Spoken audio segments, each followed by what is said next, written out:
Happy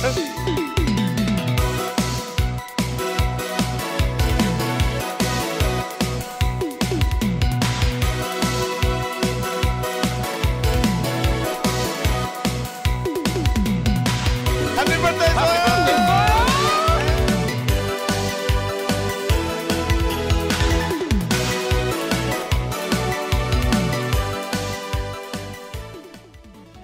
Hello everyone and welcome to TownHall. Here is episode number 153. Solid Jake, Dunk Train, and Bakery here this week, all looking pretty in our blue shirts. Arcane 8 rep. Got him. I missed it's a that solid intro. snake shirt. Wow. Wow, Jake's Jake's voice. based everyone like that. Tonight, we're back after Bloodlust, after the Western Clash, to talk about those two events. Hanamura, rest in pieces for now, and Garrosh is alive and looking good. We can see that the Mad Max version, man. That's I haven't played him yet. Is he fun? He is fun. He's a lot of fun. Yeah. Okay, we'll get there later. That's the last topic of the show. Dunk, what's new, man? You had a birthday. You came to my house. You did all kinds of things. Yeah, so I guess 2 weeks ago I wasn't even on the show. I was dealing with family stuff, and then we had Bloodlust, and then you guys were gone, and now we're back. So I mean, I've just had a blast. Bloodlust was amazing. I've just been streaming. I'm really hyped for the new Hearthstone expansion, oddly enough. Yeah, I think a lot of the man. cards look sick, and like thematically I love it. So I'm really excited for that. Been playing some other games too, like kind of caught the PUBG virus a little bit, that I know a lot of people are into. So I've been having a good time.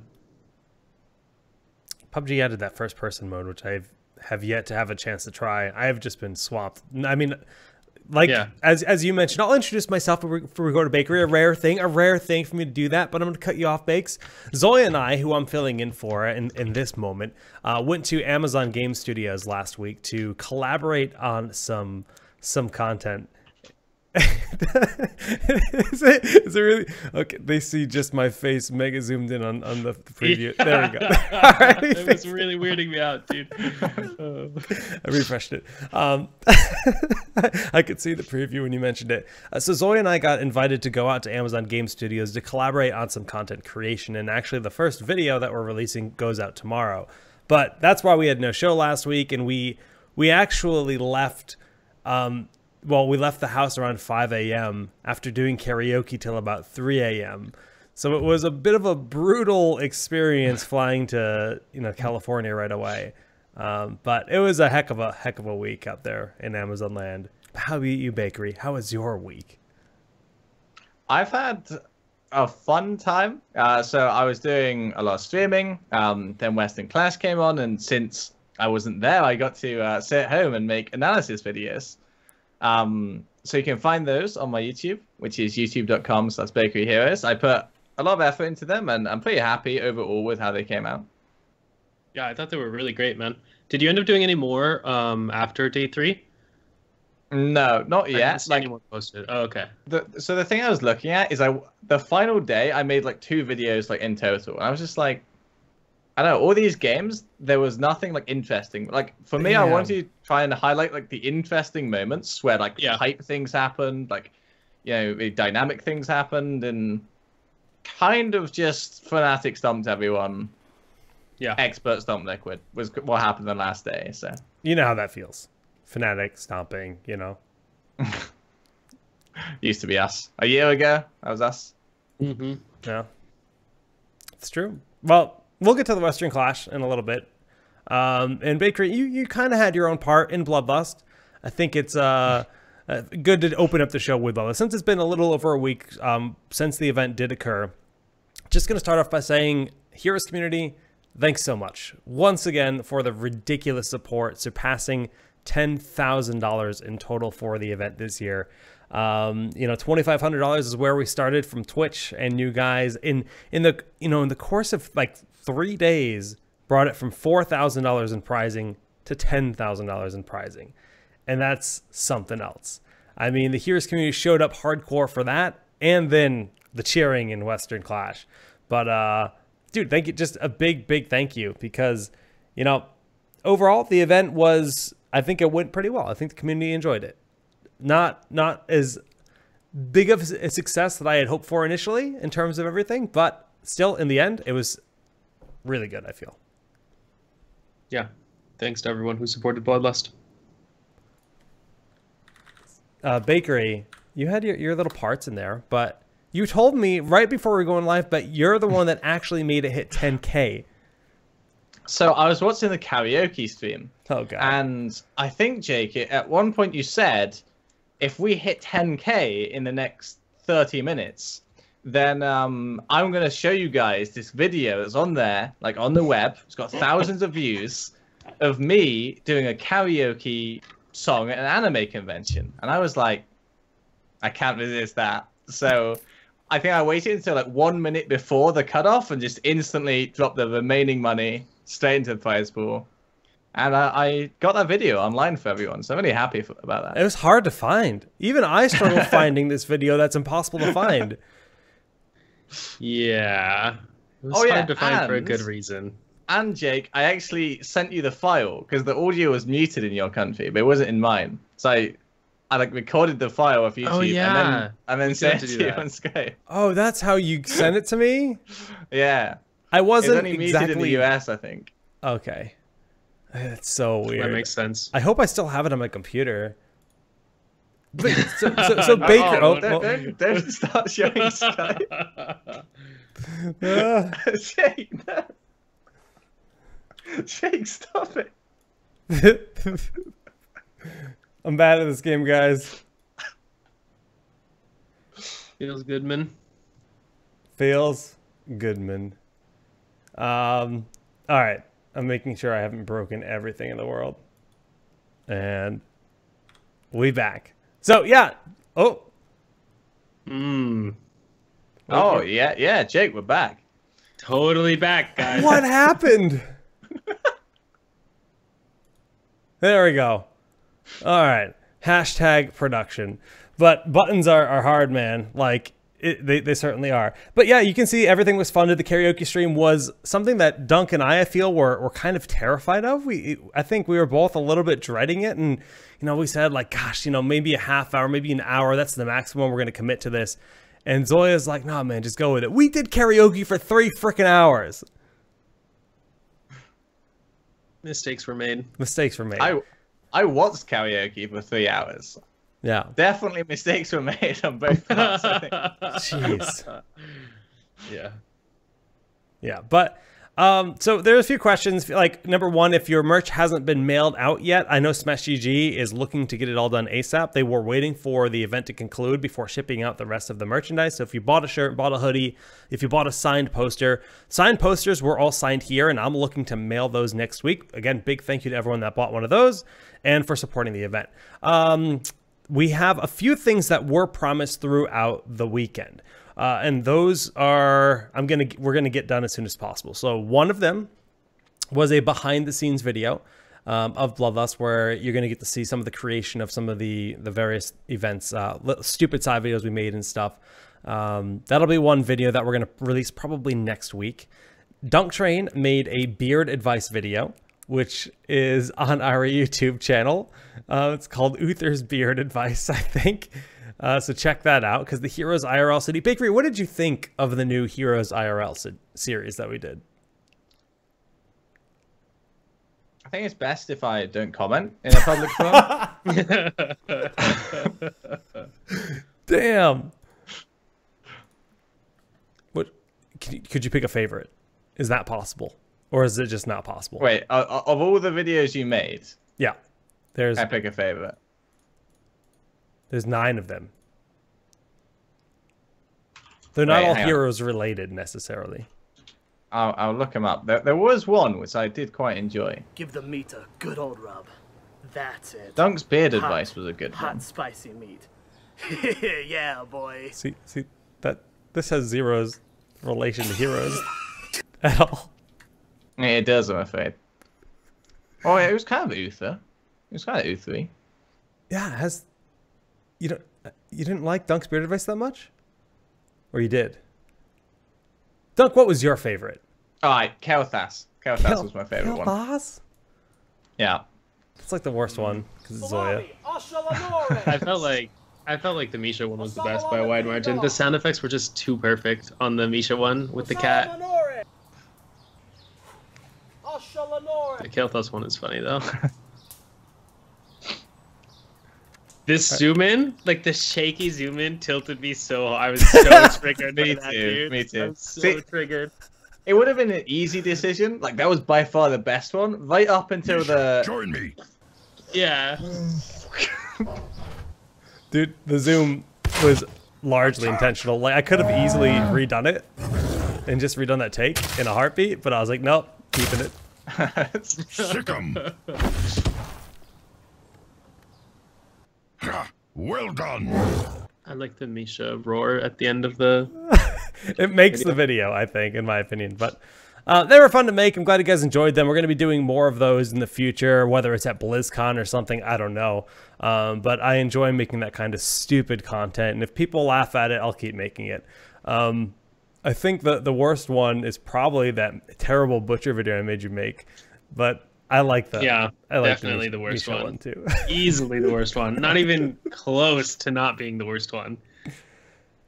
Yeah, but you know, all in all, in the event, you know, the $10,000 is an 80-20 split. Roll20 got number one in the tournament, so big congratulations to Roll20. And one of the other things we promised was a one-off D&D stream where Dunk, Zoya, myself, and maybe others will be doing a one-off Dungeons and Dragons roleplay session, not necessarily like a full campaign, just a single stream. And I think Roll20 is going to hook us up with like some, I don't know, unlocked content or whatever. I know I've never played Dungeons and Dragons. I know next to nothing about it other than I'm going to say lightning bolt a lot and call it a day. Oh, God. I'm sure it'll be fun. I'm actually pretty excited for it. Yeah, it should be fun. I love playing D&D. Have you ever streamed it? God, no. Just like I had never streamed karaoke until that night. Guess there's a lot of firsts for me. That's what Breakaway is all about. Or Bloodlust is all about, yeah. Yeah, man. Well, I don't know if there's a lot else to say. Just a big thank you to everyone for supporting the event. You know, helping us make it something magical. I want to try to do a Bloodlust Europe for this summer, but I won't commit to officially doing that unless I get actual financial support via sponsorship in some way. This time, I will say that this Bloodlust it ended up being very risky committing towards it without sponsors. And although the prize pool was great, the event wasn't really as good for Arcane 8 as I might have hoped, per se, to growing financially and all of that, because it was months of effort and it was basically a net loss overall, which is unfortunate, but the community enjoyed the event.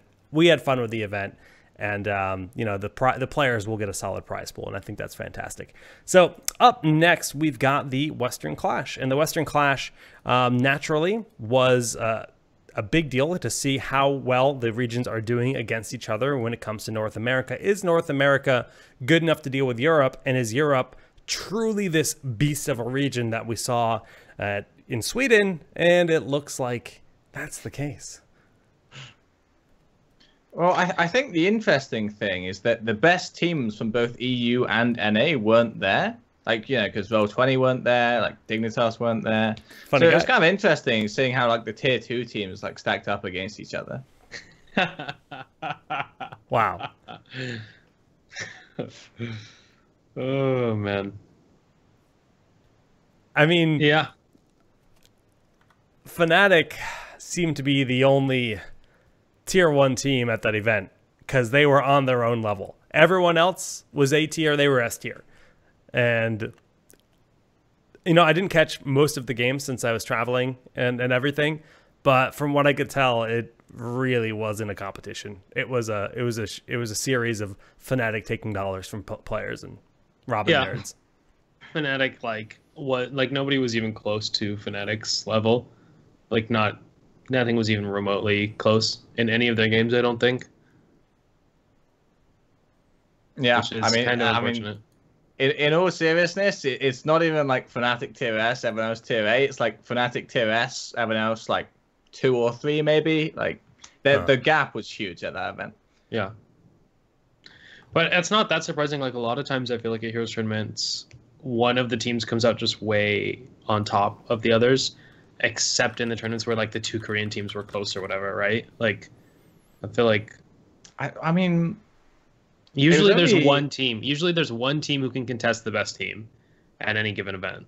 And then it's only been the summer tournaments where 2 teams have been close. Every other Heroes tournament, in terms of like regional, or at least in Europe's case, regional, or international, has just been one team like far ahead of everyone else.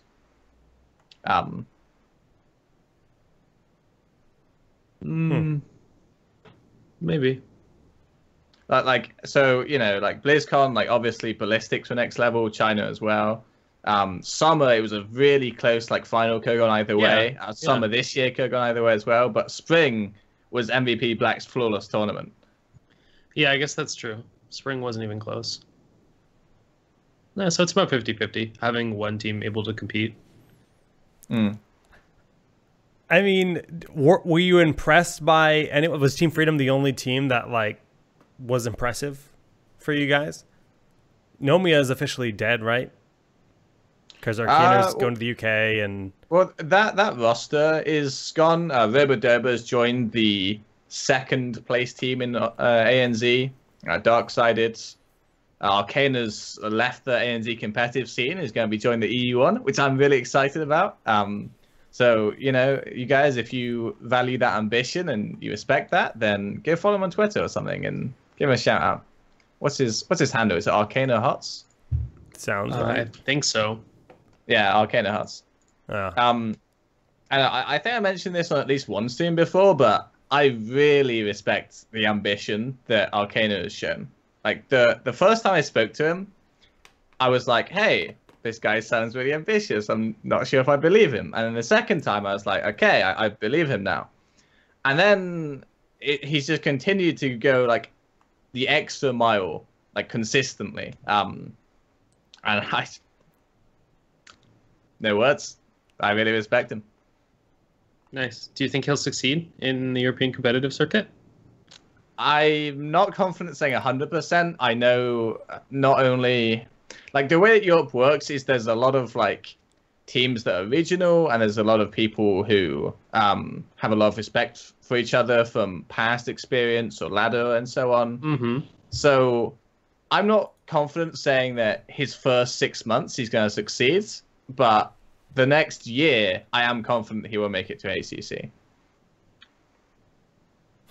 It's interesting that you feel that he won't be able to find his way in for a full 6 months. I mean, but when you consider EU versus ANZ, the practice potential and the quality of the ladder play is probably rather different. So regardless, it's going to be fun to watch that experience. Like you said, he's already shown a lot of dedication to the game and to being the best player he can be. Moving to the UK is a massive change for him, I'd imagine, but who knows? Yeah. The thing, like, there's a few things that I think we can take away from Western Clash. Like, one of them is that Team Freedom had a really impressive performance, and I would say they looked like the definitive strongest North American team there, even stronger than Gale Force, despite their lower placing. They actually finished 6th, I think, which was pretty disappointing. The seeding worked out that way, coming from the HCC League play. But like either way, the NA teams lose to Liquid. It's just whichever NA team got to play Tempo Storm. Yeah, I think so. In the lower bracket, got to advance 1 seeding point. I actually think, well, that's the thing though, is Freedom looked like they could have beaten Liquid. Oh yeah, I think they could have for sure. Like the Warhead game. In my opinion, some bad calls were made. The Towers game. Yeah. I mean, the Towers game, I feel like there were a lot of areas where if they were more experienced, then they would have been able to play that game much better and also take that one. Yeah. I just felt like in general, if that was their second LAN, I think they would have beaten Liquid. Yeah, I think it's a really good showing for their first international LAN, for sure. One of the other highlights was Skimmy, the ANZ talent. It's his first big event, and he came out and impressed a lot of people. I think there was like a daily Skimmy appreciation thread on Reddit, and people seem to really embrace that kind of like almost meme-y, like also hype, also I'm not quite sure casting style. So I thought that was really cool as well. Yeah, it's awesome to hear. Like I said, I didn't catch much of the actual event, but I did see the appreciation threads, and it's always good to have new blood injected in like that because, I mean, it brings flavor, right? You know, when you constantly are tuning into the same thing, it does get stagnant, and having new flavor injected is always a good thing. So excited for that for sure. So other than Fnatic, you know, defeating the world, are there any other big takeaways from the event? Like when we're looking forward to BlizzCon, has anything changed from this Western Clash? Did it define, did it improve, did it evolve any NA scene or EU scene whatsoever? In my opinion, like so it's very hard to work out a lot of reasons, which is why was NA so much closer to Europe in this Western Clash compared to mid-season and also Western Clash number 1, and why was Fnatic so far ahead compared to mid-season and Western Clash number 1, which they didn't win actually.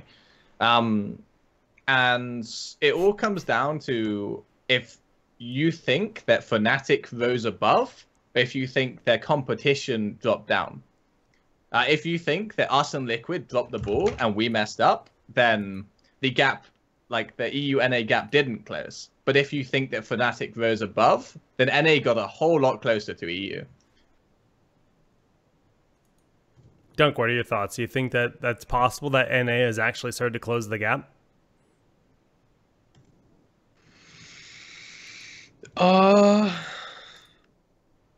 Trying to think about how I felt about a lot of the games.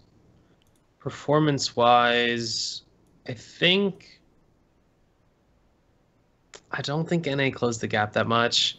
I think some of it was the meta shift, I think really favored Fnatic.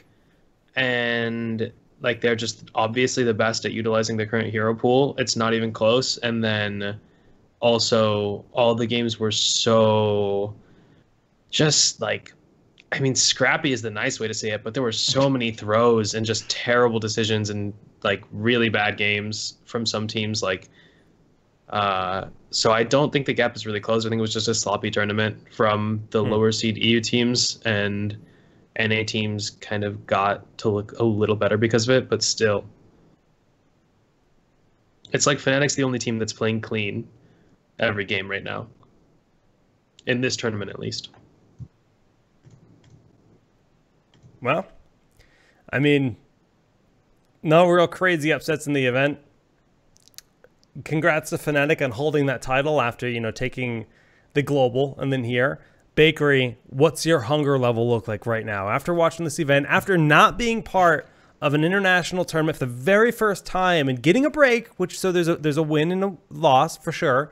What is the bakery? I almost called you breakaway. The bakery mindset. It's difficult. So right now we're looking at playing Fnatic when we're currently in the process of getting back up in these next 2 weeks, and Fnatic are in the process of continuing the hype train from winning the past 2 events that they've gone to. Wait, are you playing Fnatic first week? We play Fnatic first week, yeah. Our scheduling sucks, man. Oh my god. So that's going to be interesting, but for us, our main goal is just focused on getting back on track as a team, and basically right now just playing off of Fnatic. Like, as long as we are close to them, we're happy. So, you know, if that means a 3-2 win in their favor, 3-2 in our favor, we're easy. Like, we're just going to focus really hard on trying to beat out both Expert and Liquid. Yeah. And as long as we do that, we can get the second auto-qualified seed to BlizzCon, and I think once we're at a LAN, and after we've had those whole, 3 or 4 months now, to just practice, grind, and get back into the rhythm of what we are best at, then I think we're feeling pretty confident that we definitely still have a good shot to make it, and also to win at BlizzCon. Yeah. I mean, I think that's the right mindset. Yeah. I agree. it's good to hear. It's good to hear. I mean, I hope the break does the team good to just kind of reset and then come back and, slay some nerds, because obviously I'm always rooting for you guys. Speaking of rooting, cheering was honestly the first initiative we've had for esports in Heroes of the Storm, and it's 12 million cheers. Is that like $120,000? Does anyone know? Something like that, I think. I think it works out to about 170,000 because it's So- 40% to Twitch. Yeah, so if you count the Twitch money, then times that by 1.4, and what is it? So this 12 million bits, Twitch's Yeah. cut is already taken out of that. Yes. And that money Yeah. is divided between Blizzard and teams. Yeah. So there's team- about yeah. $120,000 going directly to Blizzard and the teams. Yes. And it's 35% to the teams? I think it's 50-50. 50% of that number. Yeah, of that Oh. number. Wow. What Bakery is saying is when you buy the bits from Twitch, you Right. essentially 1/3 immediately goes to Twitch, and then of the remaining, it's split half. So basically ends pretty close to like 33. Pretty close to that. Like that's a rough of like per dollar spent on it. For the So- 180K, 120 goes between the teams and Blizzard. So 60K distributed among teams and 60K to Blizzard. So how many, somebody math this. How much dollars is Fnatic getting? That is $22,000. So they get 11,000. Yes. Yeah. Not bad. So No, not Baker, bad at all. your team's getting about 7K from cheering. Dig's getting about 6 or 6.5. That's fantastic. Yeah, that's after one event. Just after Western Clash, system's Yeah. only been open for like, what, a week and a half? Mm-hmm. Yeah, they Yeah, well, still- I think the important thing to remember is that this cheer system is live until BlizzCon ends. Yeah. Hmm. So there's a whole lot of time. I think at BlizzCon we're going to get a lot more cheers than we did at the Clash, and we already made so much progress. We Yeah. already got the first global mount reward unlocked as well. So, like 5 weeks of HCC, playoffs, BlizzCon. It's a great start, I think, for the system. Yeah. And it's cool that, even when the browser's just up at random, people will come in and cheer 100 for Dignitas, like right now. We just Yeah. saw, and that's really. There's 1,000 up there, isn't there?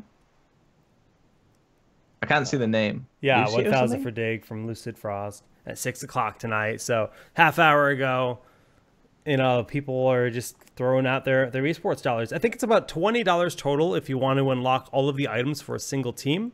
Actually, it's like exactly $20 because I went ahead and Temple Storm being the OG NA org that's still here, I gave them $20. I got my nice Temple Storm emotes. I got my banners in game eventually. Bakery's really upset with me, but that's okay. Tempo Storm? Hey, man. What about Dignitas, man? I mean, EU's next. I actually opened a poll on my Twitter yesterday to decide which team gets their dollar bills spent on them next. And I actually should find out the result because it's already over.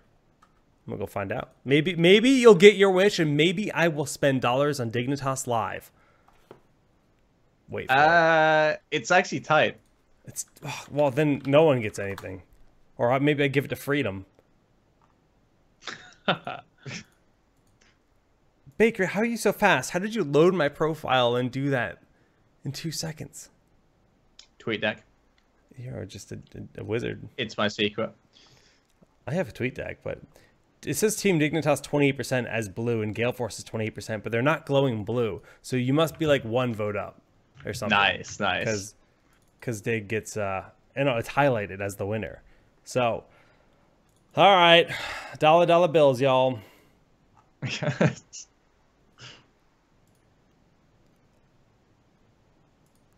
What did you think of the meta at Western Clash, Bakery?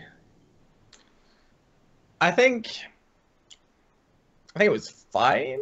Like, I wasn't disappointed by the meta, but at the same time, there was nothing that was exciting about it. There was nothing that changed as the tournament progressed. There was no hero that allowed a single player to stand out, in my opinion. there was obviously Genji, which Swimpy played really well. There was Dehaka, which Wubby played really well, but there was nothing where my mind was blown. And that's why I was kind of disappointed in it, is that's my favorite moments in Heroes of the Storm, is when I see someone pick up Greymane, learn how to animation cancel, and then just 1v5 teams with it. And you're like, wow, like how is he doing so much damage? Like look at his movement, stuff like that. And there was nothing like that this tournament. So I was kind of sad about that. I don't think it was a bad meta. You don't think, or you do think? I don't think. I felt like it was a little stale. Like A lot of double support. all the teams pretty much picked like one thing they wanted to do and just played that almost every game. Like, I don't know. Okay, so this is like a separate topic for me, but I really do think that we're going to need to add 2 opening bans. A very common complaint about Heroes of the Storm in Hero League, in HGC, you know, just even Team League, is just that the opening phase of the draft, or in their eyes, the draft as a whole, is just really like boring, stale. Everyone picks the same. But if you look at it, we have fantastic utilization of most heroes in the game, much higher percentages than League of Legends, and more comparable to Dota 2 than anything else. So in that department, we've got a lot of heroes that are viable and can be picked and are being picked. But the issue is that the opening stage of the draft, it feels like teams have figured it out. They figured out the optimal thing, because we haven't had a big meta shakeup. And we haven't had anything crazy happen, any like huge change. So teams have kind of figured out, here's how we open the draft. And the first 5 picks and the first 2 bans are very, very similar across every team and across every map. So I think that's why the meta was stale. There's been no big changes, and teams have figured out that first phase. Like, I don't know if 2 bans solves that, though. Realistically, you see the same thing, like TI is going on right now, and if you've been paying attention to those drafts at all, the first, 6 heroes between the first 4 bans and like the first 2 picks is like really common to be, the same 6 out of 8 or 6 out of 10 every game. But I mean, it does help shake it up a little bit. I'm just not sure that just adding an extra ban at the front would be enough. But I do agree with you that we are due for the extra ban.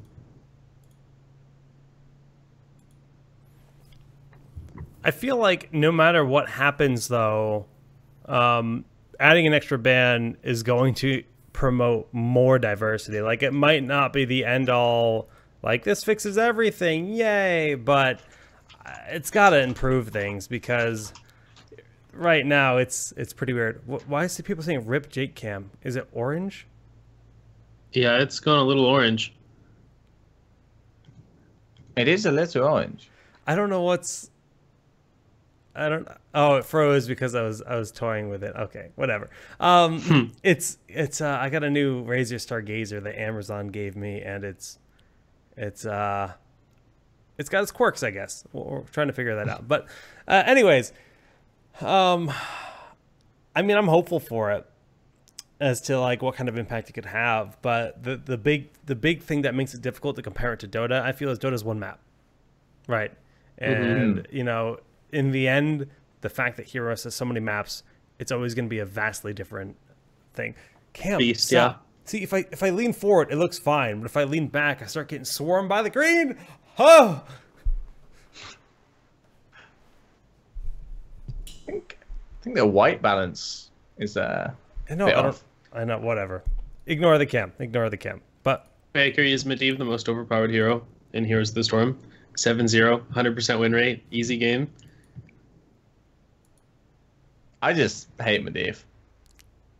I don't know. Like, I've been toying with the idea that some heroes should just not be like in-competitive. Oh. Cho'Gao, just take him out. Medivh, just get him out of there. Like, I mean, the thing about Medivh is he's always so boring for me as like a player to watch, and if he was ever meta, he would be boring for everyone.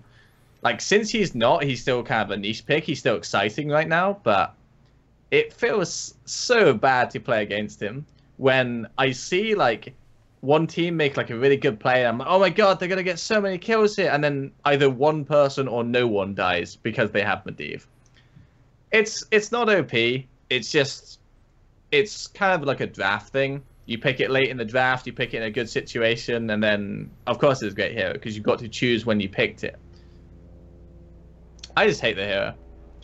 I'd really like to see him removed from competitive and then balanced for ladder play, so that we could actually get the hero, you know, in ladder, but in competitive, like, we don't need to worry about teams picking him and winning every game.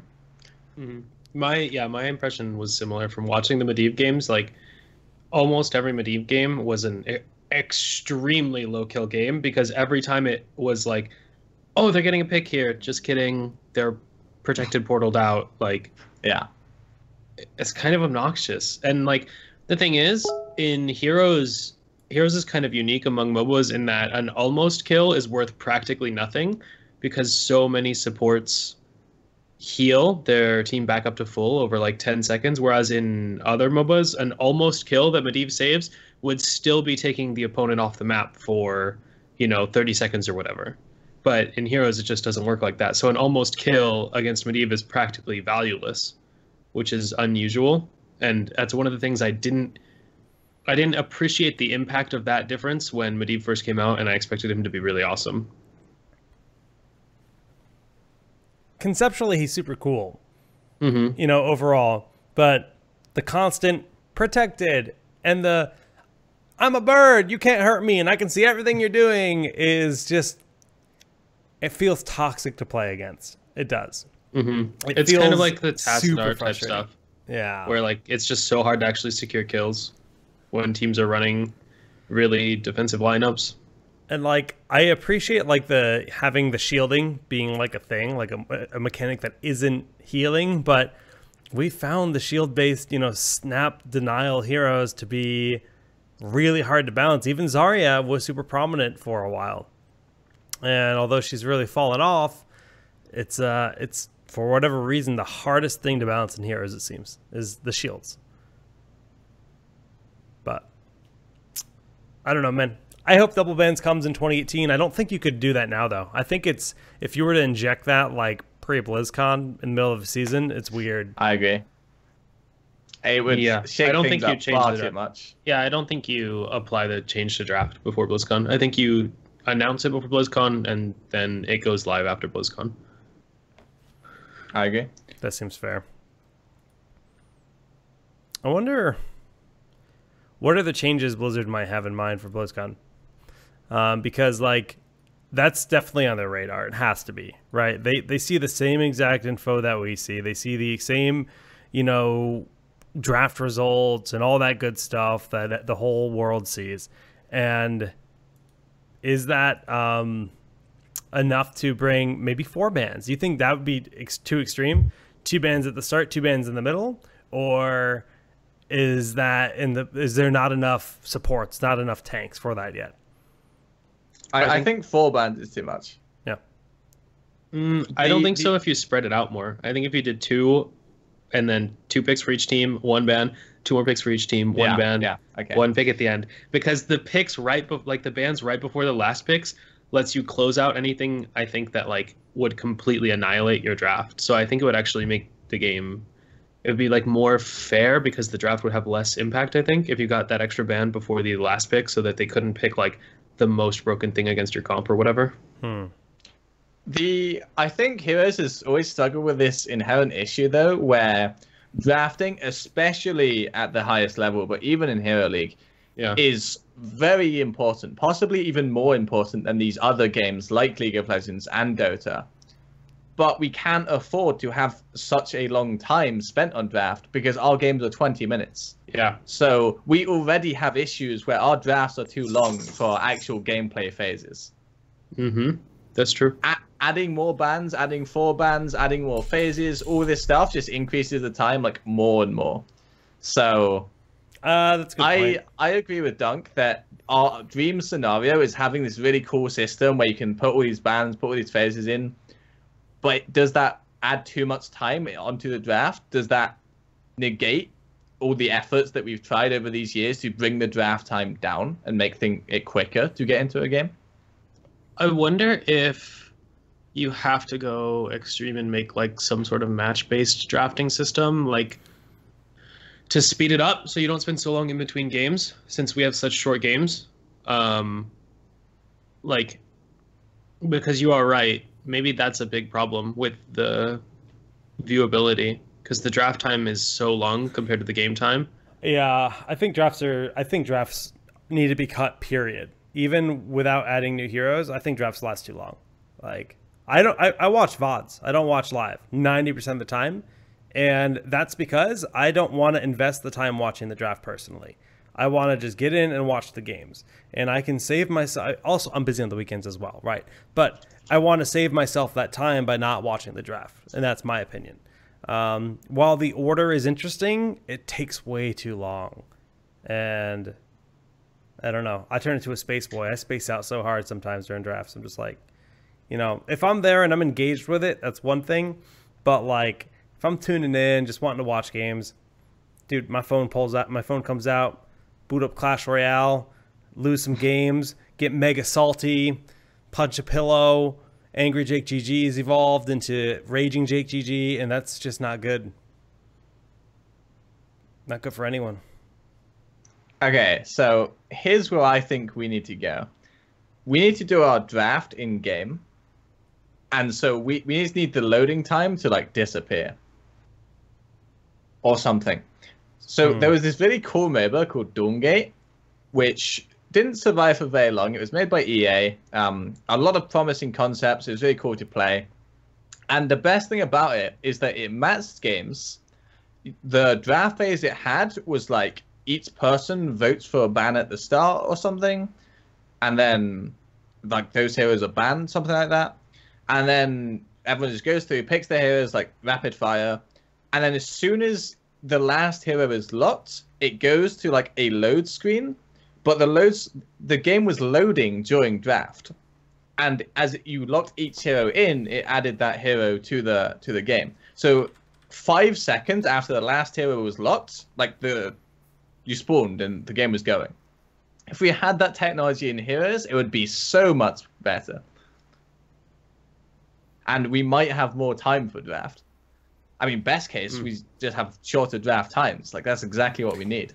But you're saying remove load times, which means new client, basically. Like, well, it doesn't have to be. Heroes is still a game where the lobby doesn't persist after the game ends.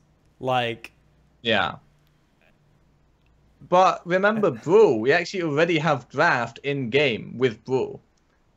They already like load 3 heroes for you, and you can pick between the 3. Technically, yes, and I agree that's a much healthier way of executing it, by the way. That's not a full draft necessarily when you get into the brawl, but you know, theoretically, I think if I had to guess, the way that works is the brawl is populating all of those options as files within that instance of the game you're playing, whereas in other instances, it's not loading every single hero asset file when the game loads. It's only loading what it needs after the draft is completed. Could be wrong. Could be wrong.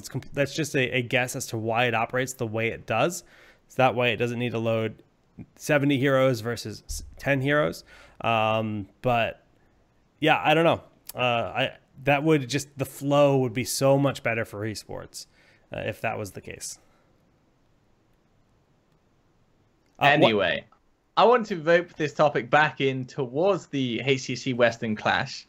And I do want to highlight something that was really cool at the event, was that Breeze, Fnatic's tank player, actually ended the event with, I believe, 118 KDA and either 1 or 0 deaths across the entire tournament. Wow. That's nuts. Yeah. What were were there any crazy individual hero results? Like, did one hero have, or did like a series of heroes have amazing results themselves? I mean, I already talked about the 7-0 Medivh. That was the one that really stood out to me. Other than that, I felt like I pretty much expected most of the meta results. Fair enough. I don't think like Baker was saying, I mean, I don't feel like there was anything that really came out and was like, oh my god, suddenly this is the thing that the tournament's about, you know? I mean, ETC had like a high win rate, I think. But isn't that mostly just because Fnatic like crushed everyone and played him a lot of games? I mean, ETC was 8-2. It's pretty damn good. You played him.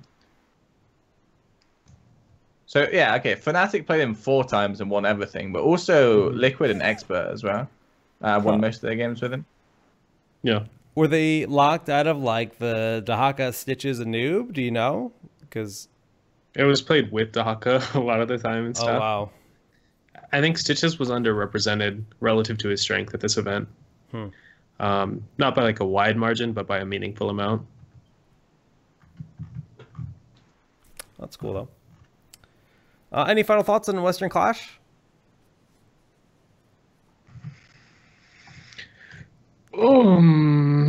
Not really. Just more of the same. More double healer that we've seen before. A lot of double tank. Yeah. Pretty much, I'm convinced at this point that Uther and Ariel need changes, but just too good right now. Yeah. Yeah, I mean, the meta seems to kind of revolve around them in a lot of ways, especially the early part of the draft. Too many heroes enabled or, you know, enhanced by them, and other supports just kind of feel like they don't do it as well. Tassadar, of course, very good in his own right, but okay. I disagree with you there, Dunkfin. Not that Oriel and Uther don't need changes. I agree that they do, but I actually think just the whole hero roster, in terms of supports, needs some changes. Because I still believe still believe that the main issue that we face is that there is not a single support that you can pick and say, it's fine, he's going to do my solo supporting job for me. Because even if you pick an Uther, they can pick like Gul'dan Lunara or something. You say, well, we just need a second healer to deal with this poke now.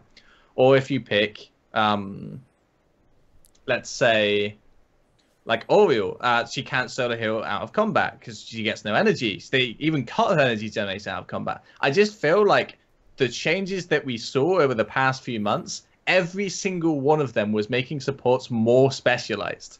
And now we've got a scenario where there is no support who is just generally, I can do everything. Which is very different to old Uther, who had better sustain healing than the current Uther, who had lower mana costs actually at this point. Or old Veigar, who had higher sustain healing. Kazim, who had higher sustain healing. Malfurion, who had more burst healing and cleanse. Lucio, who had more healing. It's just everyone is just getting worse at the solo supporting role. And I really feel like we need to dial back these specializations that we went for. And that's the easiest, quickest, I think best for game health fix to the double support meta. Yeah, if you have a single support, you immediately lose the draft if the enemy team counterpicks you now, stylistically. And that was not true before. I 100% agree. That is a big factor in why the double support is so prominent. Uther literally has no level 7 talent against a poke comp. He literally does not have a talent on level 7 that helps against poke of any sort. If they don't have hard CC, you don't have a hero. I mean, okay, but that's why it's so specialized. And like tanks do so much damage right now, you don't really need the extra damage dealer. Like the tanks, I feel like all do kind of an absurd amount of damage and provide CC. So, I don't know. Yeah, no, I mean, we don't really have the. I mean, there are some utility supports, but they're not even meta. Like Tyrande is like that kind of utility support. She doesn't exist. Brightwing's the closest thing we have to utility support that sees plays right now. I feel like Tassadar is a shield bot, and everyone else is either, like you said, just too specialized. But I mean, think I've been saying we've done these support talks so many times. So let's dodge it tonight. Let's dodge it tonight. I feel like that's been a pretty recurring convo we've had on this show. Tonight, we are going to move and talk about the deletion, temporarily, of Hanamura. It says status supports in the middle of the screen. Now it doesn't. So Hanamura was just announced that would be pulled out of the game as they are, looking to revamp it. So this is the second time that has been done in Heroes of the Storm. They have removed Blackhearts back in the day, and now Hanamura is getting a rework. Haunted Mines, not Blackhearts. Haunted Mines. Yeah. Excuse me. My brain is a scatterbrain right now. Yes, Mines got removed twice. They reworked it twice, technically. There were some changes in the early days that were really just about changing the golem, and then they did an actual map rework. So we don't actually know the scale of which this is going to be edited. Recently, they changed the core health. They just added one more core health, right, and took away sappers to try to make like that small adjustment. And everyone was kind of like, well, this is probably not good enough. And yeah, they're still tinkering. You guys excited about this? I'm so unbelievably glad that I don't have to play Hanamura anymore in Hero League, honestly. Is your life just infinitely better? Bakery? Yeah.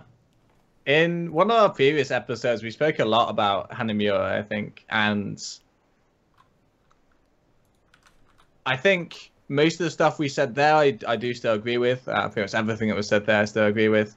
I'm really, really happy that they decided, like, enough is enough.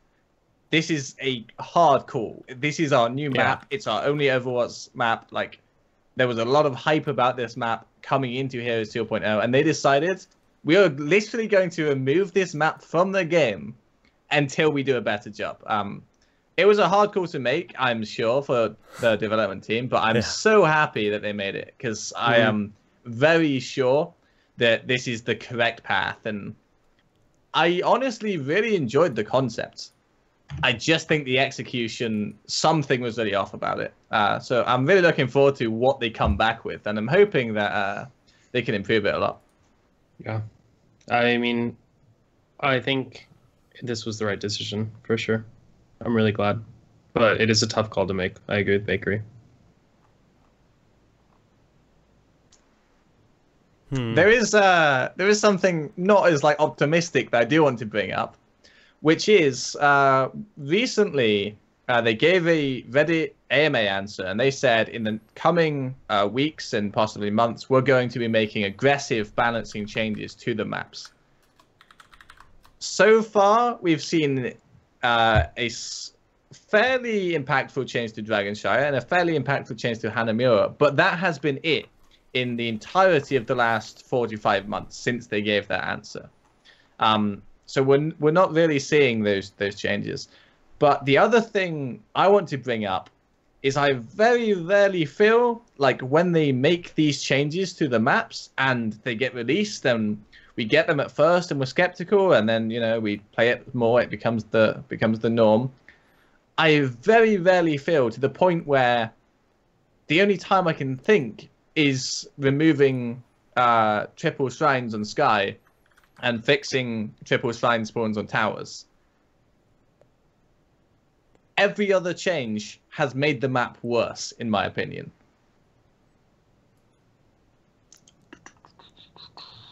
You think so? I think there was a Garden of Terror fix that made the map really good, and then they broke it again.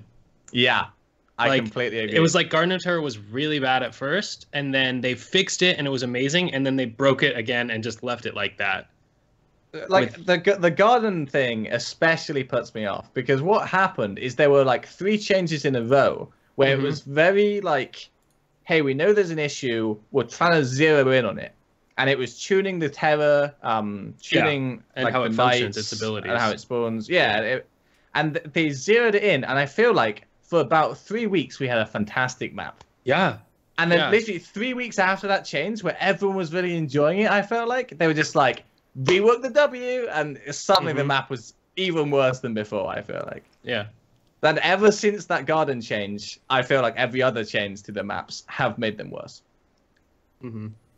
I think it just goes to show how difficult it is to design maps in MOBAs, and how you don't actually know what's going to work. And even when you have it in the game, you don't know how to make it better or worse. Like, it's something that's so just feel based, you know, like it's hard to describe in specific terms, like, oh, why is the Garden of Terror map so much worse now than it was before, or whatever. Like, why, you know, what's bad about this map? What's good about this map? Like, I think it's something that's really near impossible to know for sure if a design is going to work. And that's something that scares me about like further map designs in the game, because I feel like, to be honest, I feel like Warhead Junction and Braxis are both on the weaker side of the map pool, and along with Hanamura, and those are the 3 most recent maps. So that tells me that, like, not only do I not know what it takes to make a map good,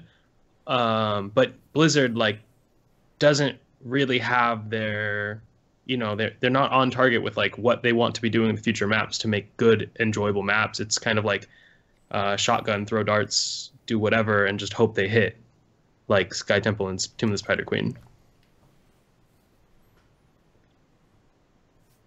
Yeah, but they're basically making its own genre. Like, there's the MOBA genre, and then there's the MOBA objective-based genre, which is what Heroes is. It's not quite a team brawler, as they like to call it. It's a MOBA, but with objectives that fundamentally focus your point of interest on the map, right?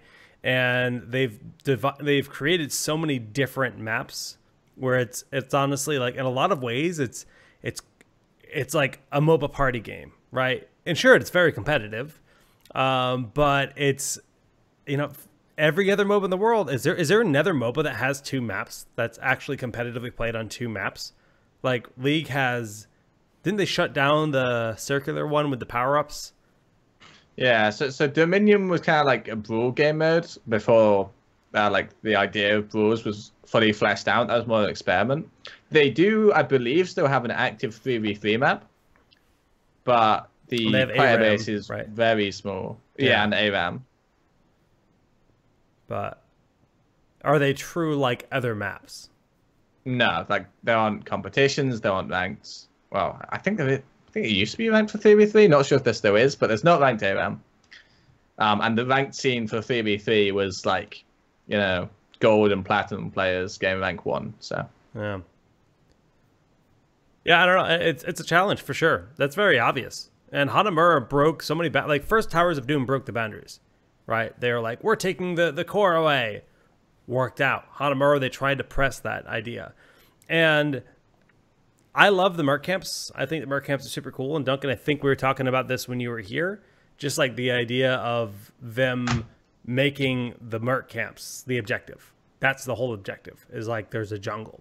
And then suddenly the draft, you know, this becomes a little bit more like a traditional MOBA in a way. Like, you get team buffs, you get stuff like that for your team. But maybe it's a 1-cast buff. And that's a meaningful thing where it's like, well, we're down currently a level. There's 16, we're 15, but we have this buff from the boss. So maybe we can take a team fight. And I think that creates some interesting strategy and decision making. But I don't know. Maybe we'll get that map eventually. That'd be cool in my opinion. Rest in peace, Hanamura. You won't be missed. But you're pretty. You have nice flowers. Not enough flowers. Bakery wants more trees. If you don't... it was the pink trees. If there aren't more pink trees in this rework... Well, but what if they don't put more pink trees in Bakery? I mean, I'm going to be disappointed, but I'm used to that. This is their chance. I'm used to that. Oh, man. Not necessarily from Blizzard, just going to clarify. Just in general, I'm used to disappointment. Yeah, I was more going for the missing out on Kiev thing, but... fair enough. Well, not much else to say. We'll see what they do when we get there. Who knows when that'll happen? Like, when you consider the timeline of Blizzard, they often have a lot of big content slated for big events, right? So Gamescom is a few weeks away. That's effectively their biggest event in Europe. So I wouldn't imagine we're going to see a Hanamura rework available for that. They're going to have other content lined up for there. While we're on that topic, could you guys take a guess at what we'll see at Gamescom? Because I have no freaking clue. Before we dive into that, I just want to say one last point about the maps, and then I'll transition it expertly, like a fantastic segue into this topic. The thing that the sentiment is really strong within my team right now is like, when are Blizzard just going to release a standard map? Like, I just want another standard map. Because the last few, we had, Hanamura, Towers of Doom, which, although it's a really good map, it's not really standard. Braxis and Warhead play very differently, and in most people's opinion, including ours, are terrible maps. When is Blizzard going to make a standard map? Just another Sky Temple, Cursed Hollow, something like that. And so that's my biggest wish for Gamescom, is I really hope that they have another map lined up. Because we've seen, actually, that the map team has been pretty active, at least recently, possibly brought in some more people for Brawl in terms of making these ARAM maps like Silver City, the Practice Holdout one, the Battlefield of Eternity one, even what is it, Lost Cavern? Is that where the Tomb one is? ARAM. So I'm really hoping that we have another really cool standard map.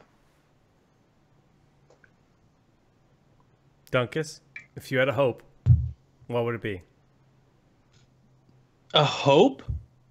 Or think, a thought. Like something I actually would like to exist and could, or something that I would like to exist but I know couldn't? Let's go for both. Okay, something I would like to exist that actually could. I agree with Bakery, absolutely. Like, just a standard 3-lane map. I just love the standard. Like, I want to play Cursed Hollow, Sky Temple, like, style maps that are simpler every game. Like, the genre is already complex enough. There's enough difference in the heroes. The games are unique. Like, I don't need Hanamuras. I don't need Braxises or Warheads. So, simple, standard map is what I would hope for.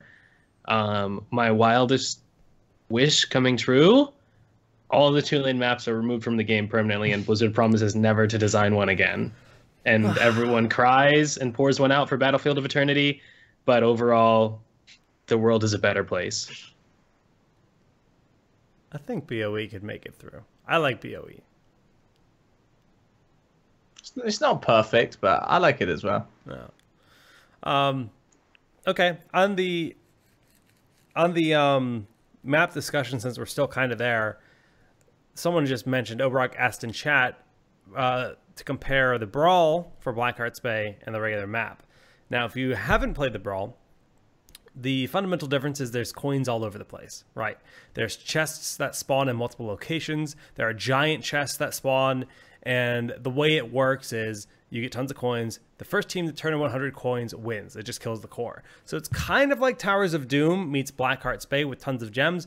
Naturally, since it's a brawl, they've tuned it to speed it up so that when you kill a fort, you get 10 coins. When you... Blackheart's literally lobbing cannons all over the map. So you can just get hit by a cannonball and get completely wrecked. Like, really? It just they bodies do a lot you. of damage. It just bodies you. It's like seriously insane damage. So naturally, if that was part of the real map, you'd want to take that part away. But fundamentally, the fact that it goes straight for the core, making it more like a Towers on a map where there's a lot of collection and farming and mercenary camps. Would you guys find that to be a compelling idea? Because it's like all the merc camps give you Towers of Doom shots, right? But directly. So it's kind of a merger of those two ideas. Conceptually, I think that's cool. Do you have to turn in the coins or just collect them? Yeah, turn in. Can you steal them from the opponent? Yep. Oh, that makes me a little nervous. I've seen some teams approach the map by literally just guarding Blackheart. They're like, we're just going to Gazlowe or whatever and siege up and guard Blackheart, and that's our strat. Like, but naturally... I mean, I feel like a game like imagine Blackhearts Bay, like imagine that, but you just have to, like when you collect the Merc Camp, it immediately does the damage, like you don't have to turn it in. So like then there's reasons to actually invade and make aggressive plays. So like actually invading an enemy Merc Camp gets you value, whereas like the map, one of the problems with Blackhearts, like you just steal their coins and then the game is over, like because it's so swingy. Like a loss of 8 coins or whatever is like they're down 8 coins, you're up 8 coins, the game is over. I don't know. That's a good point. Yeah, it's interesting. It's fun though. If you haven't played the Brawl, you should check it out. It's the you don't get to pick your hero. It gives you the 3 suggestions, the rework style. Wait, is it still the same brew? I don't know if it's still up. I haven't played. I played a few days ago, but This Brawl is booty coppers right now, so yes. yeah, it's still there. Oh, yes, it is. It's really fun. I don't generally play the Brawls. Like I played a ton of Pool Party and I loved it, but overall, like the Brawls hasn't been a huge hit for me, so I haven't felt compelled to try most of them out. It's called booty coffers, Dunk. You know what? If I had known the name, I definitely would have queued up. You're right. Swiggity swooty. He's coming for that booty later tonight on twitch.tv/dunktrain. The brews that I really enjoy, the Hanamura payload one, I thought was a whole lot of fun. This one was really great as well. Pool Party was amazing. Dude, I was a few other good instantly ones so as well. disappointed when... Oh, my cam froze. I was so disappointed when I heard that Pool Party was a ripoff of Dota. Pudge Wars was apparently its own thing. Insta-tilt. I didn't know that. I was like, the coolest brawl they've released is a fan-made, minigame in Dota 1? I mean, a lot of real game genres came about from Warcraft 3 custom games, so that's true. It doesn't really bother me. It's still disappointing, though. It's still disappointing. I was so excited about Pool Party. I thought it was going to spawn its own game. Okay. Before we move on from Hanamura and go on to the eagerly awaited Garrosh Hellscream with his Mad Max skin, I want to talk just quickly about map rotations, Dunktrain. Yeah. Where do you think map rotations are going wrong? Because most people agree right now they're not really hitting the mark. Like, what's going wrong? How do we fix them? Let the player base actively influence the map rotations is the only solution I know of. Like, I mean, it's just such a common system in shooter games, in RTS games. Anytime there's separate maps, like the players either vote in an individual game or they prefer maps outside of games. They select which maps they prefer. Like, I just...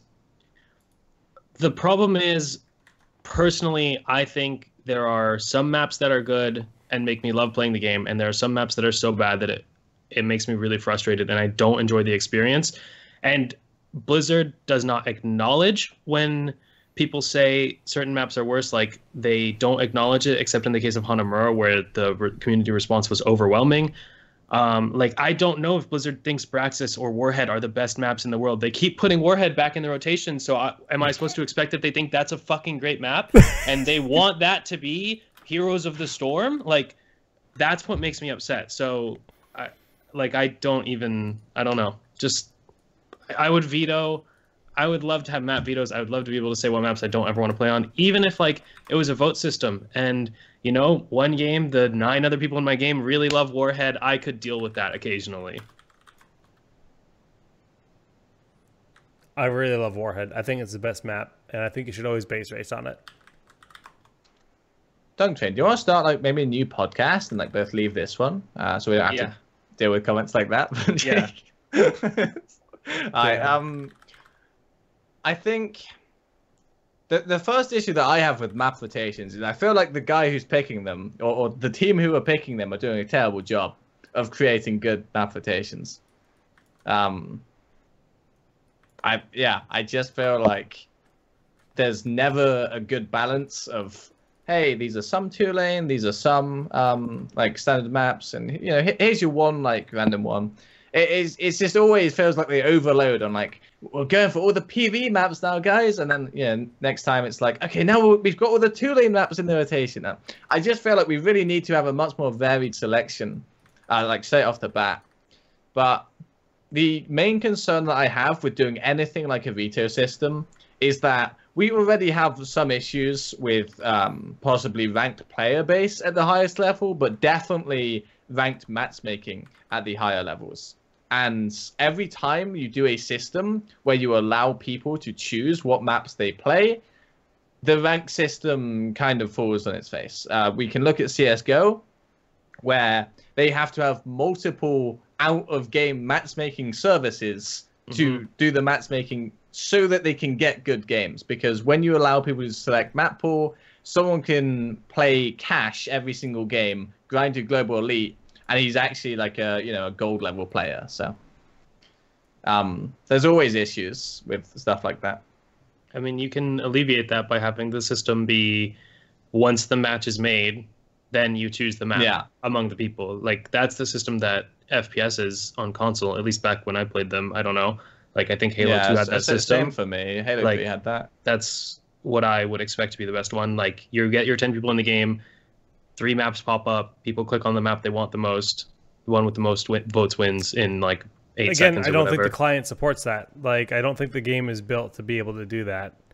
And I agree, that's an amazing way to just, especially for like quick match, like, or even in, I feel like I feel like I played Awesome Knots or some game that's kind of a MOBA that has some kind of like vote for the map that you play on. And I could be wrong, but I don't know. It would be nice, that's for sure. Yeah, like what the system you suggested, Dunk Train, can definitely work without creating matchmaking issues. But Jake brings up a good point. Is that something that we have the technology to do?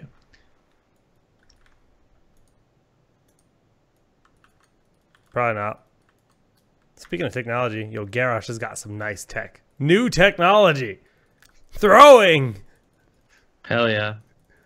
How satisfying is it to get a beefy toss?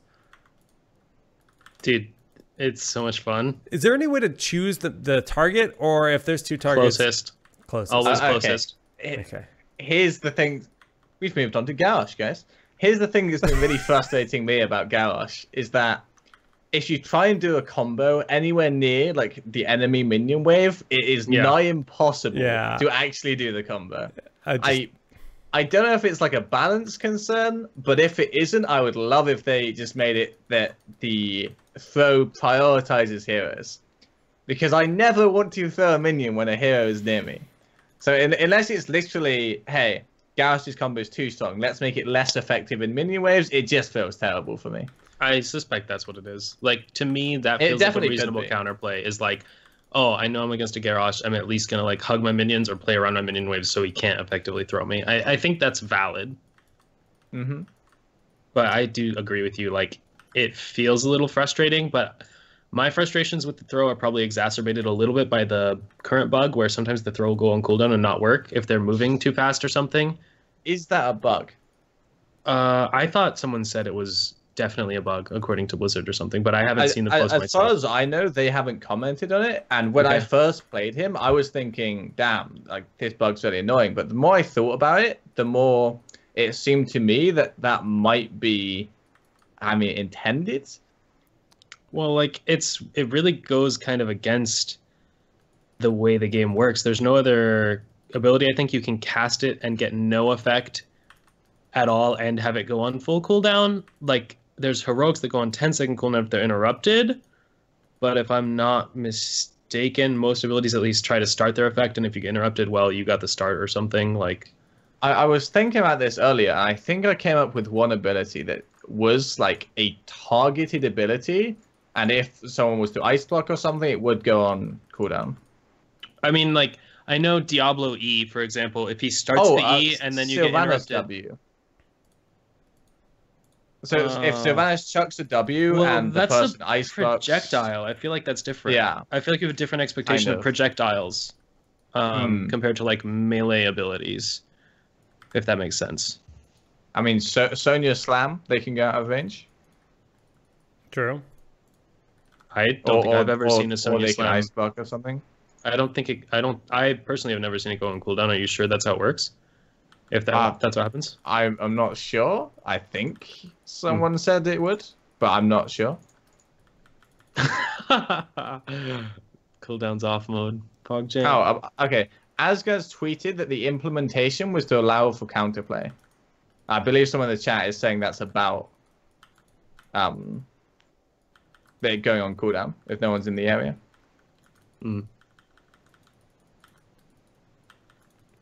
Just keep living, Arthas. Death coil. Death coil. I want you over my wall. Mouth, stop. Dan's game. How does he feel talent-wise? Again, I've yet to play a game with Garrosh. This is literally my first time tinkering with him, which is why I'm having a freaking blast just doing stupid things because Amazon land absorbed my life. But what's his talent diversity look like overall, Dunk? I am not really sure. I don't think people have figured him out that well yet. I agree. He's seeing a lot of bans in Hero League right now, which I personally don't think is really justified by power level. I would be surprised if he's like a super high win rate hero in his current state. So I'm not really confident. I've seen a lot of Q build. That's all I know from Hero League. I'm not sure it's the best. I'm not sure it's the worst. But that seems to be like the standard. You don't have to pick up any extra activatables really. You don't have to manage that much extra stuff. Your Q just gets better. Speaking purely from a design perspective, because I do agree with Dunktrin, I do not think that anyone has actually figured out how best to build him yet. I think his talent tree, again, very similar to Stukov, is fantastic. I think there's a lot of things that are just cool. I think there's a lot of things that are well designed. Even just his level 1 tier, they were like, hey, let's give him active, but we don't want him to always have this active. So let's put it against two like fantastic talents. It's the thing that they've got really good about recently, which is stacking talent tiers. To the point where even though body check is insane, especially with the level 7 and the level 20, I don't even think it's the best one at level 1. I like the E range a lot at level 1, but the Q is also insane. Like the all Q those is really talents good are as so well. good, Yeah. man. And yeah, again, like stacking talents, like I'm a really big fan of that. And just everything about the design, I really enjoy. Yeah, I like the talent tree a lot. I also really enjoy the way that they positioned his ultimates, because Taunt is obviously like Taunt seems pretty good, right? But I'm not even sure that Taunt is the better one. I think it's very possible that Taunt ends up being kind of a trap ultimate, because what's the cooldown on it? 45, 40 or 50, yeah. 50 versus 8 with 3 charges. So like, I don't know, like Taunt is insane. It's potentially like a 5-man 1.2 second stun. I think it's 1.5 base actually, not even 1.2. Like it's insane. Oh, wow. Yeah. But then like you have no mobility. That's the thing for me. You have no mobility. So if you're ever in a position where you get that in the first place, it's huge.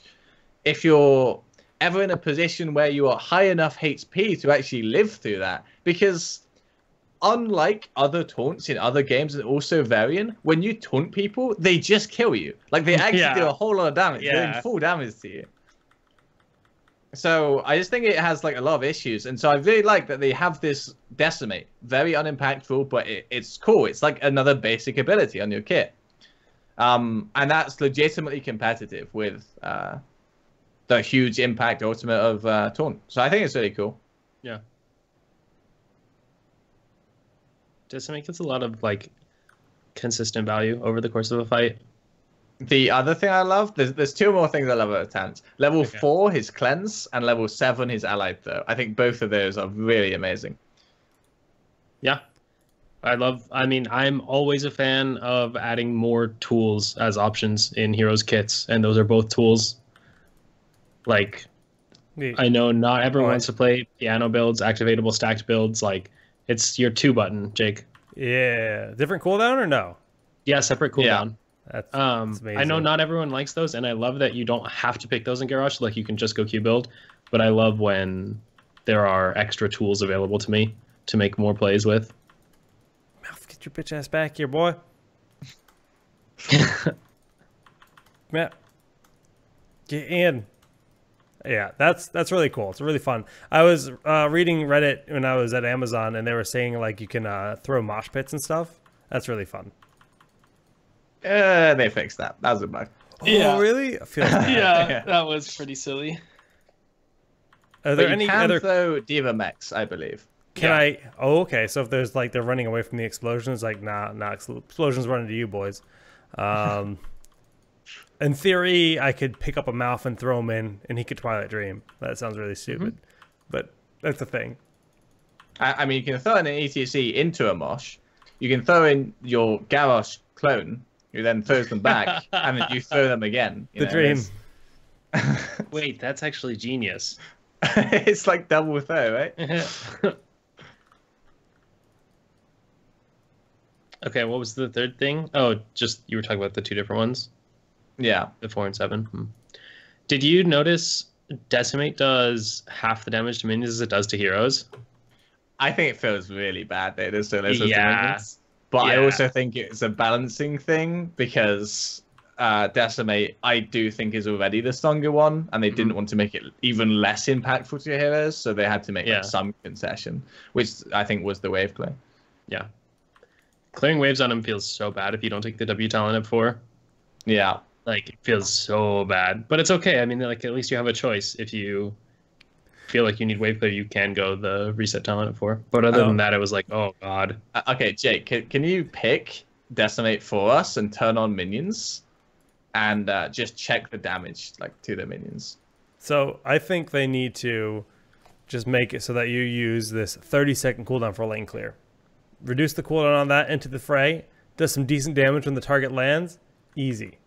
Worth the Minions lane clear. aren't on, Jake. What? Toggle those boys. All right. 162 at level 30. Let's set the level at something normal. At level 30.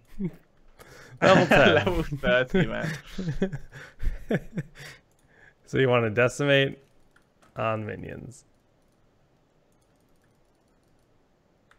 74 at level 10. And look at their health bars.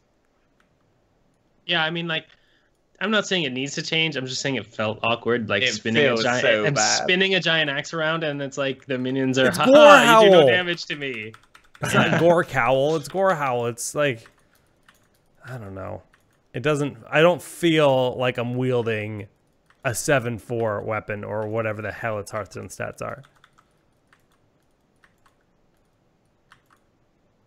Not mean?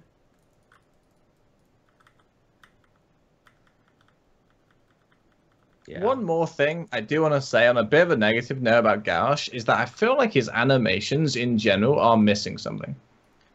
Really? Really? Yeah. I don't know what it is exactly, but so just comparing like Decimate to Darius's Q, also called Decimate, I feel like Darius's Q looks way cooler. Well, his And, W you is know- literally not an animation. Yeah, I want like a I big feel- blood splatter. I want it to be like, I feel like his W is like super hard to see, really. I think the throw is pretty cool, but like the animation for the throw isn't really cool. It's more like the effects of them flying. And I feel like his model's a bit small. yeah, his model does seem a bit small.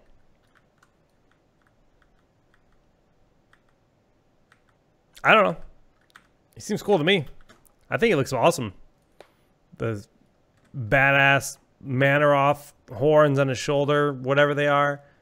He's got nice little orc boots. He's got some nice little skulls over here. He's got decent tats, some chains dangling, dangle chains. His blue version of his other skin and the blue version of that bike look so good together. I actually opened it in a box and I was like super happy. Proud of you, Dunk. One box, you got both. No. The pale orc. The No, tan orc. the Mad Max one. Oh, he's got. I like the bike tread marks on his back. See, like the blue one. These. hella decent. I like this green one. This is very Guardians of the Galaxy. Yeah, it is. Oh, oh my. And then you like the Bikerino. This guy? But blue? Mm-hmm. I don't see I don't think it's one. on the featured. It's just in the collection. Damn it. Got him. Knights of the Frozen Throne represent. Oh, Frozen Road Boar. That's pretty sick. Yeah, man. I don't know. Garrosh seems cool. Where does he sit? Is he a main tank? Is he a bruiser? Is he Johanna? But what is he? I don't know. My experiences with him in Hero League balance-wise have been kind of hit and miss. Like, he dies really fast, which is surprising. Like, he felt way less tanky to me than I expected for a hero that has no mobility whatsoever. And, like, he doesn't have the greatest defensive tools, just his passive for the most part. But maybe his disruption to the enemy team is worth it? I'm not sure. In Hero League, he feels like a worse Diablo. In competitive, maybe he'll perform better. I think, like, my impression was that he was really strong in, like, you know, quick match in Hero League. I do think that he can main tank, but I don't think that he can solo tank. Because he doesn't have the engage in the peel, or what? Okay, so I was thinking about this a lot. Every single solo tank that has been viable in Heroes of the Storm history, except Stitches, has had both escape and reliable engage. Even Arthas, who, like, for a long time was insanely overtuned, and they said, we're going to make Arthas a solo tank. And he was overtuned, he was working as a solo tank. As soon as he wasn't overtuned, he just doesn't work as a solo tank anymore. Because he does not have reliable engage, and he does not have the escape. If you look at a noob, Tyrael, Johanna with her Unstoppable and Blessed Shield for the engage. Who else we're missing? ETC, Muradin is the quintessential one of reliable Stormbolt engage, reliable escape with E. Garrosh does not have those tools. The only other main tanks that have been able to be solo tanks have forced the game to be played around them. So we've had Leoric, who at one point could force the game to be played around him with his ridiculous wave clear and tower push. And we had Stitches, who is able to force the game to be played around him because his reliable engage is not hooking. It's forcing them to fight you because if they don't, you're going to hook them, if that makes sense. The threat, yeah. And Stitches, because of his playstyle, he doesn't need escape. Because when the fight is set up, it's the enemy team here, the person you engaged on here, Stitches here, his team here. If Garrosh is to do the same, then Garrosh looks like this. It's the enemy team here, it's Garrosh here, it's the other enemy here, and his team here. So he's still in the enemy team, even if he does land a combo. So I think he will definitely have issues being a solo tank. But if you do have, let's say, an Arthas, let's say a Varian with him, then maybe he's good enough to be at the front line and be that main tank. But as the only front line and the only tanky person up there, I'm not sure he's going to work. So Calf just posted in chat saying he's a more active Stitches and will def see play. And then he linked a Garrosh build here that totally doesn't actually have the build in it.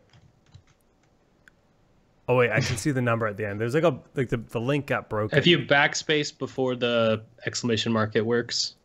Got him. It's basic. Okay. Yeah, I think this is actually the best build. This is kind of what I had ended up with as well. Yeah, this is what I was looking at. Does Earthshaker apply to Into the Fray? No, it does not. It absolutely does not. I tried it. I'm trying to load it up here, guys. I threw my Kael'thas into the enemy team one time expecting to stun, and it didn't stun them, and I was like, oh, well, now I know. Rest of Pepperoni's killed us. That would be so OP for like Sonya to like have the landing stun and then Ancient Spirit follow up, like, and then just slam a jamma. Why won't this load? Oh, there we go. Here, I'll give you the No, it worked. It worked now. It just was being dumb. Okay. Oh, it didn't work even when I linked it again. Seems like the exclamation mark breaks it, even if you link it from a working. That's odd. Link. Well, Curious. level 1 Warbreaker, level 4 in for the kill, into the fray at 7, decimate at 10, defensive measures at 13, and then Earthshaker at 16. That would be OP if that did work together. And then Deadly Calm at 20.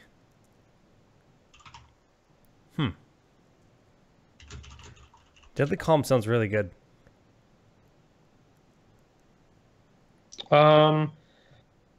Yeah, I suspect it's good. I think it's one of those things where it's probably going to be like it's impactful, but you don't really notice it at that much. Like, it doesn't have an obvious effect like Titanic might. Like, you know, it's not clear what's going on, but Right. it is powerful. For the same. Hey, That's cool. chucking two enemies though. I mean, could be good, could be bad. Well, so his E does stun the people it throws as well. So like it is pretty good initiation. If you like, even if you pull a tank and a DPS or something, like there's a very high chance the enemy tank just gets mega chunked while the DPS dies next to them because of the 0.75 stun. Do you think, like, you mentioned you threw your Kael'thas in, but just thinking of that as a combo, being able to throw your enemy at another enemy with living bomb on them and throwing them and you know, getting that's some pretty cool coordinated play that with various heroes. That's gonna be fun. You can throw minions in as well with your E. Once you have the stun for like actual legitimate value, if you're like trying to catch someone who's running away or something, like it's pretty powerful. That's cool. I really like the idea of living bomb on a minion. Garrosh waiting next to it, just throw it at the enemy team. Yeah. Bombs out. I mean, theoretically, you could do that in mercenary camps too if you're like invading. Who knows? Who knows? You can't throw bosses, can you? I doubt that. Let's try. I have no idea. Thanks for the build, Cap. I'm gonna try this out tomorrow. Someone said in chat that Breeze was actually playing a completely different build and recommending a completely different build in his stream. So I'm not sure what build that is, but I'm really happy that we already are seeing some divergence, which I do think is very indicative of good design. Okay. And let's assume we can't throw him. Yeah. Well, let me throw him. What a shame. Counts as a massive target. Therefore, can't throw massives. So that's probably any objective in boss.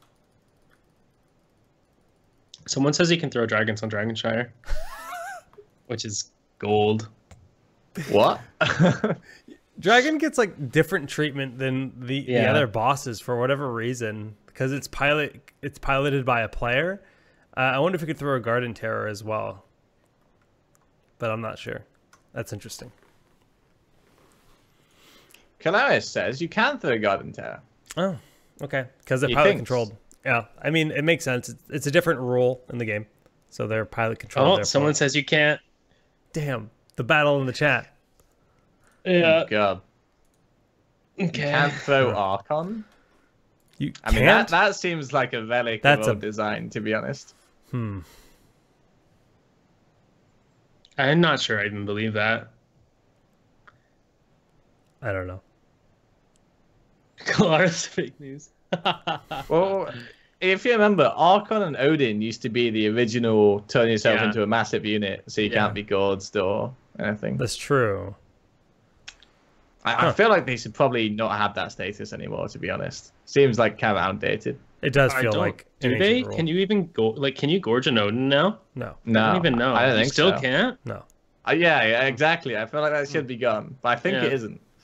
That's funny. Random. But all right, well, we'll keep our eyes on Garrosh. Definitely looks really cool. I love his actual model. I think he looks mega badass in Heroes. So, well done from the Heroes team. I guess we were going through our Gamescom's predictions, and I have nothing. I have no clue. I had no idea Garrosh was coming. That was a nice surprise. And if I had a Gamescom prediction, maybe something to go with Brood War, because Brood War is coming out, right? Brood War came out? No. It's in early access right now because there's all kinds of streams going on. So it's like it's in beta right now for the Brood War remastered. And since this team worked largely on StarCraft, I feel like it's got to be StarCraft related just to tie in with that. And my other reasoning with that logic is when you go to the portraits, we're still lacking on the StarCraft, whatever it's called. That makes sense. Yeah. Wait, did they rename everything? What do you mean? There used to be like a...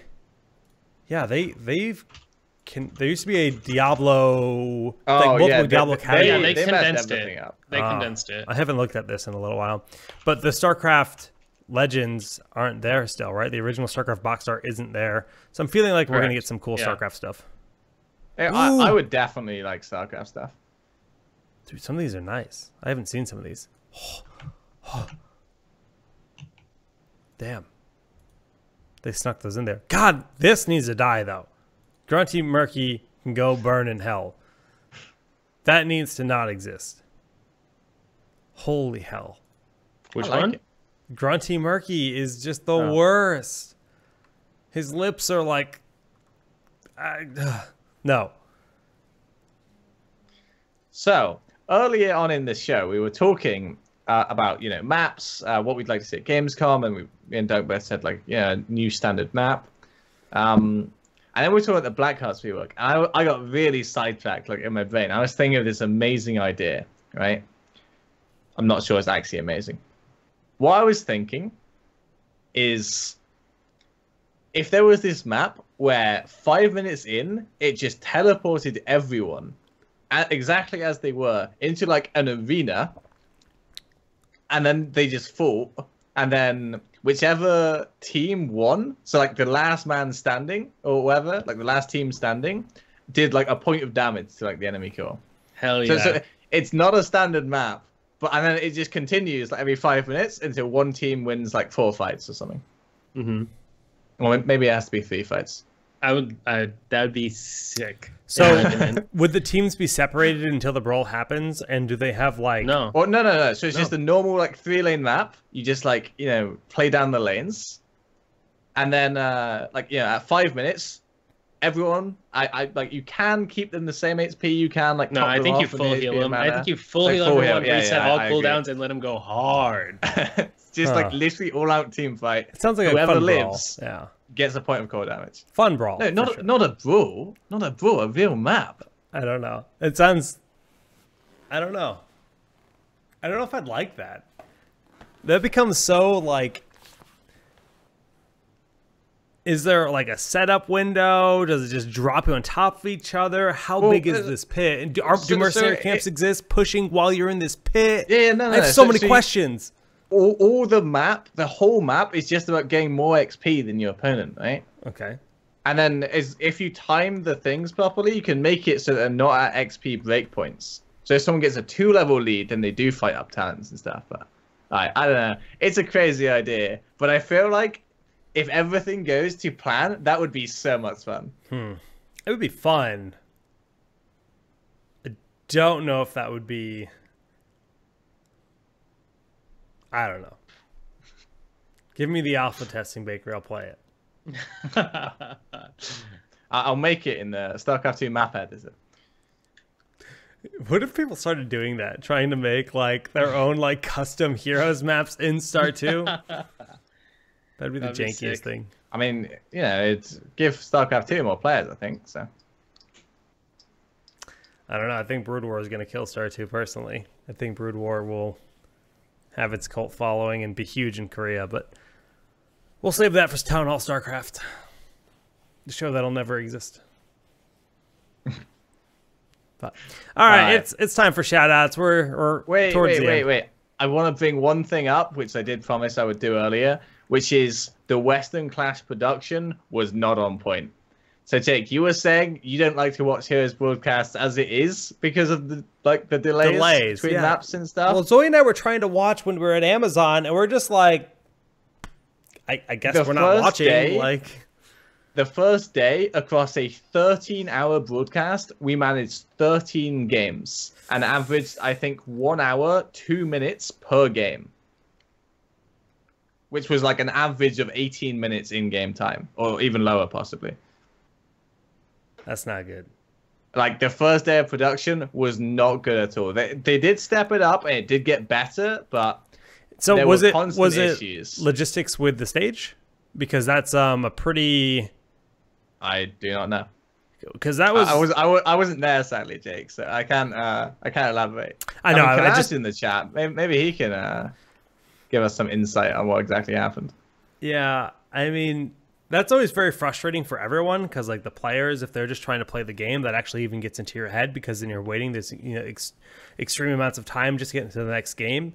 And I can say from experience from Lens in the past, from multiple games, the most common issue is actually player comms. Like, player comms tend to break before anything else causing these delays.